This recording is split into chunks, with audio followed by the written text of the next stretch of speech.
तो गाइस कुछ दिन पहले मैंने एक यूट्यूब का जो कम्युनिटी टैब होता है उसके ऊपर मैंने एक पोस्ट डाली थी और उससे मैंने एक क्वेश्चन पूछा था।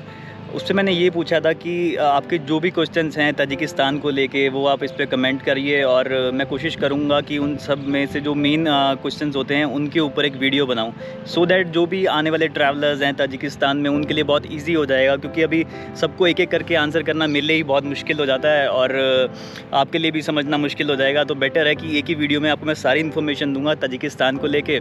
तो मैंने वही जो सारे क्वेश्चंस थे और उसके अलावा जो कुछ पुराने जो मेरे वीडियोस थे ताजिकिस्तान सीरीज़ के, उनके जो कमेंट्स में कुछ क्वेश्चंस आए हुए थे तो उनको लेके मैंने एक लिस्ट बनाई है।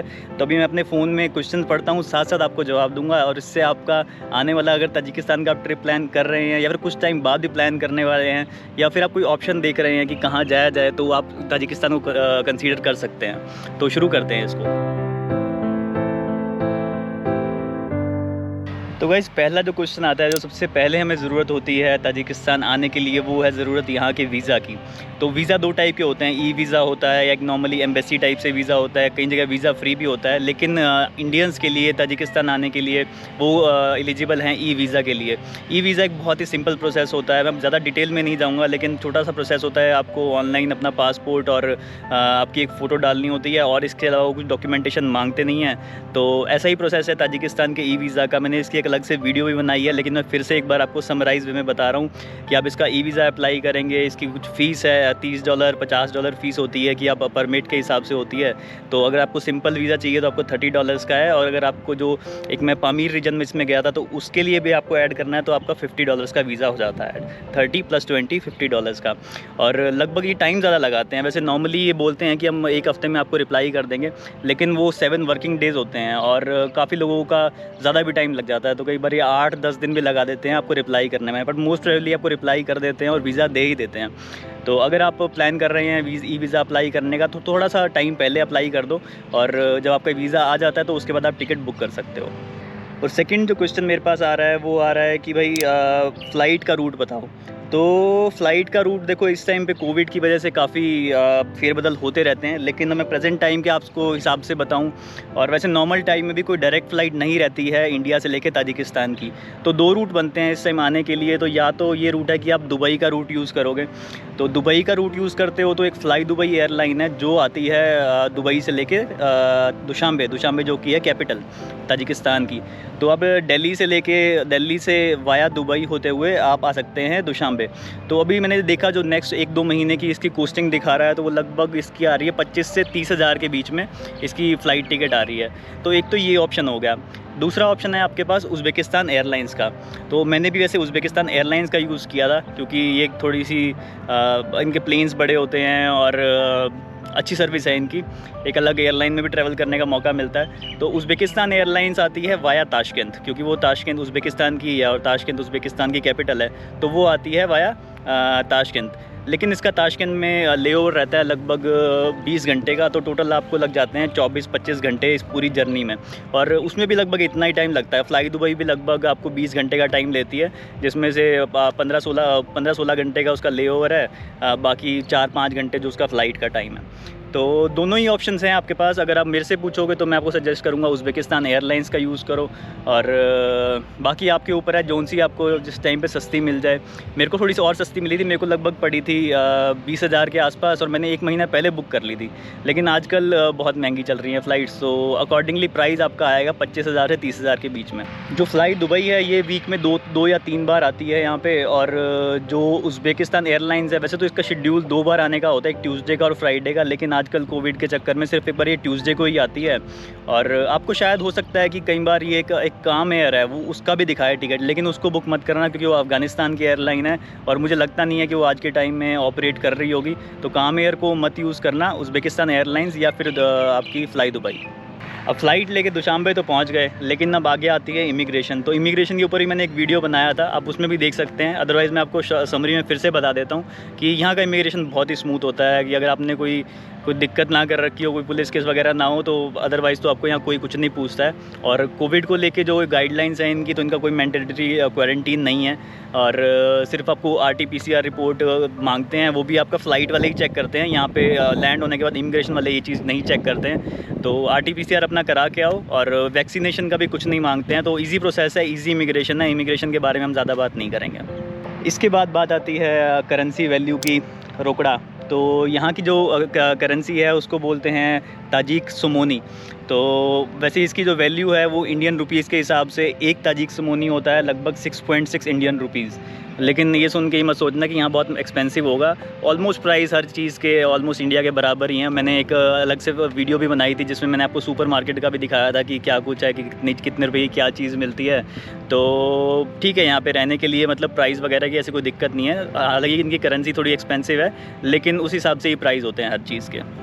काफ़ी सारी और सेंट्रल एशियन कंट्रीज़ में रजिस्ट्रेशन का प्रोसेस होता है कि आपको रजिस्टर कराना पड़ता है कि आप कहाँ रह रहे हो, और या फिर आप 30 दिन से ज़्यादा रह रहे हो। जैसे किर्गिस्तान में होता है कि 30 दिन से ज़्यादा रह रहे हो तो आपको रजिस्ट्रेशन कराना पड़ता है। उज़्बेकिस्तान में आपको डेली रजिस्ट्रेशन कराना पड़ता है।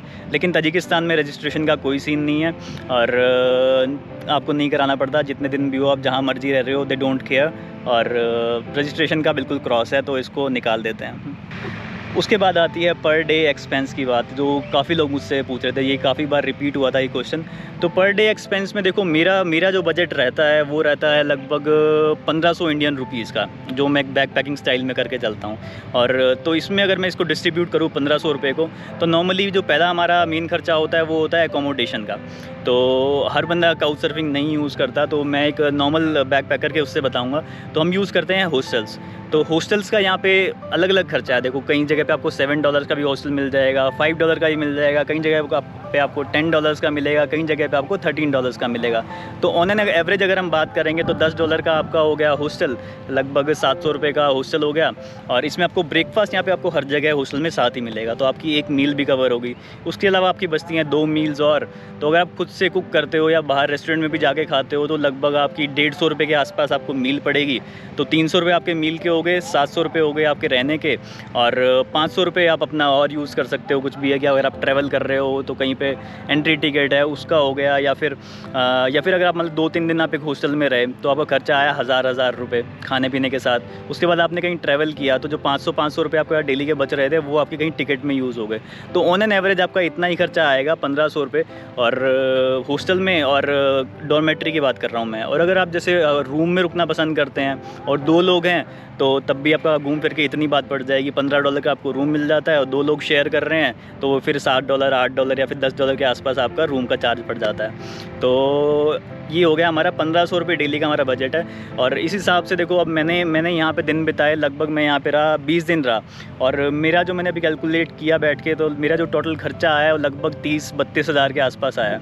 तो ऑलमोस्ट अगर हम डिवाइड करेंगे तो यही हो गया कि 1500 रुपये के आसपास पर डे का खर्चा आया है, और 30,000 के आसपास ही मुझे पड़ा है। तो बहुत ईजी है, मतलब बहुत इनएक्सपेंसिव है। और भी आसपास की जो कंट्रीज़ हैं, किर्गिस्तान हो गया, उज़्बेकिस्तान हो गया, तो उनमें भी आपका एस्टिमेट इतना ही रहता है। तो अगर आप जितने दिन के लिए भी आ रहे हैं, मान लो आप हफ्ते के लिए आ रहे हैं, 10 दिन के लिए आ रहे हैं, तो अगर आप मिनिमम बजट अपना लेके चल रहे हो तो आप 1500 से उन डेज़ को मल्टीप्लाई कर दो और आपका निकल के आ जाएगा कि आपका कितना खर्चा होने वाला है।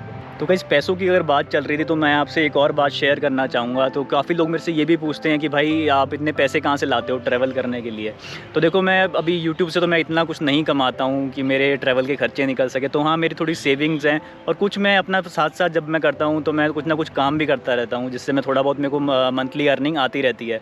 तो ऐसा ही एक काम है कि मैं यूज़ करता हूँ, मैं थोड़ा शेयर मार्केट में इन्वेस्ट करता हूँ। अब आप ये सोचोगे कि भाई शेयर मार्केट तो बहुत रिस्की होती है, लेकिन थोड़ी बहुत नॉलेज भी हो आपको तो आप बहुत ईज़िली इसमें आराम से थोड़ा बहुत अपने खर्चे पानी निकाल सकते हो। तो ऐसे ही मैं एक ऐप यूज़ करता हूँ जिसके बारे में मैं आपको भी बताना चाहूँगा।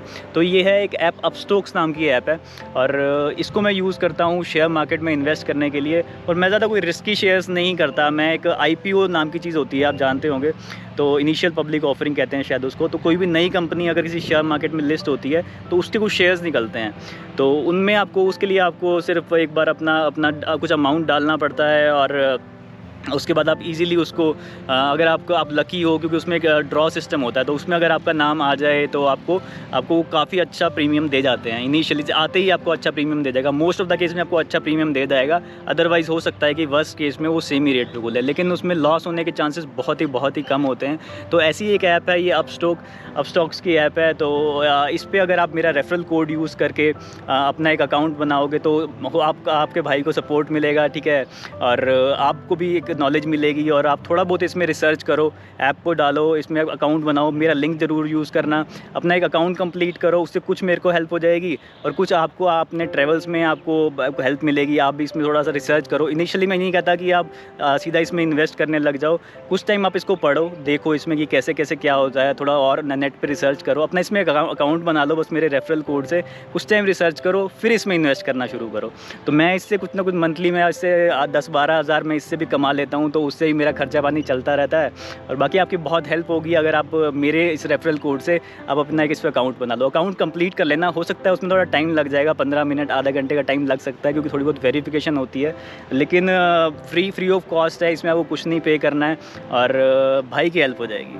काफ़ी लोग पूछ रहे थे कि लैंड बॉर्डर क्रॉसिंग क्या सीन है, क्योंकि यहाँ पे काफ़ी लोग जब यहाँ पे आते हैं, सेंट्रल एशिया में आते हैं, तो ये 3-4 कंट्री एक साथ करने की कोशिश करते हैं। तो लेकिन देखो नॉर्मली तो ये लैंड बॉर्डर्स खुले रहते हैं, लेकिन आजकल कोविड के चलते और ताजिकिस्तान और किर्गिस्तान की एक लैंड के पीछे डिस्प्यूट है, तो उसकी वजह से इन्होंने आपस के बॉर्डर्स बंद किए हुए हैं। और उज़्बेकिस्तान और ताजिकिस्तान का जो ये बॉर्डर है वो भी फ़िलहाल के लिए क्लोज़ है, बीच बीच में कभी खुल जाता है, कभी क्लोज़ हो जाता है। तो इस टाइम पे जो लैंड बॉर्डर क्रॉसिंग है इनमें थोड़ी सी दिक्कत है, तो ऐसा प्लान मत करके आना कि आप लैंड बॉर्डर से क्रॉस करोगे। तो बेटर है कि आप या तो एक ही कंट्री विज़िट करो, नहीं तो अपनी फ़्लाइट्स बुक करके रखो कि नेक्स्ट कंट्री में जाने की। यहाँ पे फ़्लाइट्स भी ज़्यादा एक्सपेंसिव नहीं होती हैं, आपको 7-8 हज़ार की, 10 हज़ार की अगर आप पहले बुक कर रहे हो तो इवन आपको 4-4 हज़ार की एक कंट्री से दूसरी कंट्री की फ़्लाइट मिल जाएगी। तो बेटर है आप फ़्लाइट यूज़ करो।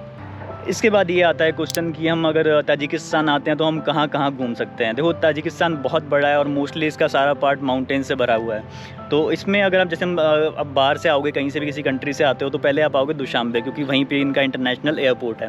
और दुशांबे से आप 2 तरफ को जा सकते हो। एक तरफ होती है जो हम जाएंगे वेस्ट को, तो उस साइड पे है फैन माउंटेन्स, एक खुजान नाम की सिटी है, काफ़ी हिस्टोरिक सिटी है, वो कवर कर सकते हो आप। तो लेकिन आपको दुशांबे को बनाना पड़ेगा बेस। तो पहले आप जा सकते हो वेस्ट में towards Fann mountains and Khujand city, जिसका टूर आपका मैक्सिमम 3 या 4 दिन का बनेगा। अगर आप ट्रैकिंग नहीं करना चाहते, सिंपली आप साइट्स विज़िट करना चाहते हो, सिटीज़ विज़िट करना चाहते हो।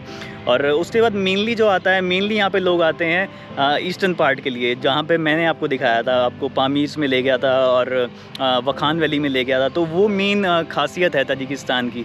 और वहाँ आते हो तो वो थोड़ा सा रिमोट भी है, एक अच्छी देखने की जगहें हैं, और एक हाईवे वाला M41 हाईवे, जिसके आपको मैंने बहुत से वीडियोस दिखाए थे, तो वो कवर करने को है। तो अब मेरे मानने में तो देखो दोनों करो तो अच्छा है। मैं नहीं कर पाऊँगा, मैंने सिर्फ अपना ईस्ट साइड पे किया, वेस्ट साइड पे मैंने नहीं किया। लेकिन अगर आपके पास टाइम कम है तो मैं आपको कहूँगा कि आप ईस्ट साइड पे जाओ, सिर्फ पामीर हाईवे करो और वखान वैली करो, और उसके आगे कुछ नहीं है। फिर बात आती है कि भाई हमें कितने दिन चाहिए ताजिकिस्तान में। ये क्वेश्चन थोड़ा सा कॉम्प्लिकेटेड है, क्योंकि देखो हर बंदे का अपना अपना स्टाइल होता है ट्रैवल करने का। लेकिन फिर भी मैं एक एवरेज इंडियन ट्रैवलर के हिसाब से बताऊं, क्योंकि हर लोग मेरी तरह फ्री नहीं होते कि फुल टाइम ट्रैवल कर रहे हैं, तो अपना लिमिटेड टाइम होता है, ऑफिस से छुट्टी लेके, काम से छुट्टी लेके, बिज़नेस से छुट्टी लेके आते हैं। तो अगर मिनिमम टू मिनिमम रखें तो लगभग 8 से 9 दिन या फिर 10 दिन काफ़ी हैं ताजिकिस्तान के लिए। और अगर आपको थोड़ा सा और एक्सटेंड कर सकते हो, थोड़ा सा आराम से चीज़ों को करना चाहते हो, तो मैं कहूँगा कि 2 वीक्स या इवन आप 3 वीक्स भी रख सकते हो इस प्लान को। फिर बात ये आती है कि भाई विद इन ताजिकिस्तान हम ट्रैवल कैसे करेंगे। देखो मैंने तो हिच हाइकिंग वगैरह की थी और शेयर ट्रांसपोर्टेशन यूज़ करता था, लेकिन आपको मैंने ये दिखाया कि कितने बुरे हाल थे। शायद लास्ट वीडियो में ही आपने देखा होगा कि शेयर ट्रांसपोर्टेशन के भी कितने बुरे हाल हैं यहाँ पे। तो यहाँ पे देखो 2 ऑप्शन है, या तो आप शेयर ट्रांसपोर्टेशन यूज़ करो मेरी तरह, तो उसके लिए आपको टाइम भी ज़्यादा चाहिए और पेशेंस भी बहुत ज़्यादा चाहिए। और दूसरा ऑप्शन जो बहुत से लोग यहाँ पे आके प्रेफर करते हैं, तो वो करते हैं कि यहाँ पे गाड़ी हायर कर देते हैं। यहाँ पे आपको दुशांबे से आप एक 4x4 हायर कर सकते हो, हफ्ते 10 दिन के लिए हायर करो और उसमें आराम से घूमते रहो। उसका प्राइस लगभग हाफ सेंट या फिर $1 आता है पर किलोमीटर के हिसाब से। और तो अगर आप 4-5 लोग हो तो मिल के वो चीज़ आराम से बुक कर सकते हो। नहीं तो दुशांबे में किसी हॉस्टल में रुको और वहाँ पे आपको ग्रुप मिल जाता है, ऐसे कि 3-4 लोग मिल जाते हैं, कोई किसी कंट्री का है, कोई किसी कंट्री का है, है, और मिल के आप एक गाड़ी हायर करो और उस तरीके से घूमो। तो मेरे से अगर आप सजेशन मांगोगे मैं तो आपको कहूँगा कि भाई बेटर है कि आप अपनी गाड़ी बुक करके चलो, एक अलग एक्सपीरियंस होगा, एक अलग मज़ा होगा, क्योंकि शेयर ट्रांसपोर्टेशन में मोस्टली आप ट्रांसपोर्टेशन में ही रह जाओगे और इतनी जगह का मज़ा नहीं उठा पाओगे। तो मेरा एडवाइस है, go for rental car, self driven car. Last में एक बहुत अच्छा क्वेश्चन आया हुआ है कि वो कह रहे हैं कि मेरी एडवाइस क्या है जो लोग ये सारी सेंट्रल एशियन कंट्री घूमना चाहते हैं। देखो इस टाइम पे तो देखो अभी 3 ही कंट्रीज़ खुली हैं, किर्गिस्तान खुला है, उज़्बेकिस्तान खुला है और ताजिकिस्तान खुला है। तो मेरा मानना ये है कि अगर आपके पास टाइम है तो आप इन तीनों कंट्रीज़ को एक साथ विज़िट करो, और एडवांस में तीनों कंट्री ये आपको ई वीज़ा देती हैं, तो तीनों कंट्री का ई वीज़ा अप्लाई करो। एक प्रॉपर 20-20 दिन का प्लान बना लो या फिर 15-15 दिन का प्लान बना लो, और आराम से, क्योंकि देखो इंडिया से आने की फ़्लाइट टिकट महंगी है, ठीक है, और फिर जाने की फिर महंगी है। तो बार बार एक एक कंट्री के लिए आप ये 50-50 हज़ार खर्चते रहोगे टिकट्स के लिए, तो वो इतना वर्थ नहीं है। तो अगर आप ये 3 कंट्री करते हो और फ़्लाइट सिर्फ इंडिया से एक बार लेते हो और एक बार वापस जाने के लिए लेते हो, उसके बाद बीच में आप ठीक है यहाँ की फ़्लाइट ले लो, लेकिन वो बहुत सस्ती है, तो वो आपके लिए एक बहुत अच्छा सिस्टम बन जाएगा कि आप लगभग अगर आप कितना दिन भी रह रहे हो, आप 45 दिन रह रहे हो, तो उसके हिसाब से आपका जो रहने का खर्चा आ गया वो 70-80 हज़ार आ गया, ठीक है, चलो 80-90 हज़ार लगा के चलो, और आपका 40-50 हज़ार आपका फ़्लाइट का आ गया, तो लगभग आपका 1.5 लाख हो गया। तो 1.5 लाख में आप 3 कंट्रीज़ कर सकते हो। और ये मैंने अभी बहुत खुल के मैं बोल रहा हूँ, रेट बहुत खुल के बोल रहा हूँ। अगर आप थोड़ा सा और बचाने की कोशिश करोगे तो मे भी हो सकता है कि आप 1 लाख के आसपास में भी ये 3 कंट्रीज़ कवर कर सकते हो और लगभग 1.5 महीना घूम सकते हो। तो मेरा तो एडवाइस यही रहेगा कि अगर आप कंट्रीज़ ज़्यादा ट्रैवल करना चाहते हो, एक अपनी ट्रैवल हिस्ट्री भी बनाना चाहते हो, तो बेटर रहेगा कि तीनों कंट्रीज़ को साथ में करो। और बजट मैंने आपको बता ही दिया है क्या है। बाकी आपको और कोई हेल्प की ज़रूरत होती है तो मुझे इंस्टाग्राम पे आप मैसेज कर सकते हो। मेरी आईडी है soul.rover, मैं यहाँ पे मेंशन भी कर दूँगा।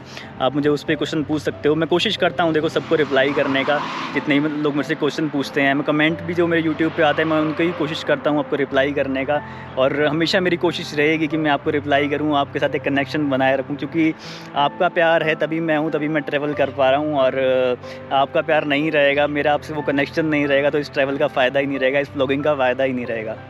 बाकी अभी के लिए मेरी ताजिकिस्तान का जो मेरा सफ़र है वो ख़त्म हो रहा है। मेरा आज लास्ट डे है ताजिकिस्तान में, और यहाँ से मैं फ़्लाई करने वाला हूँ एक और नई कंट्री में।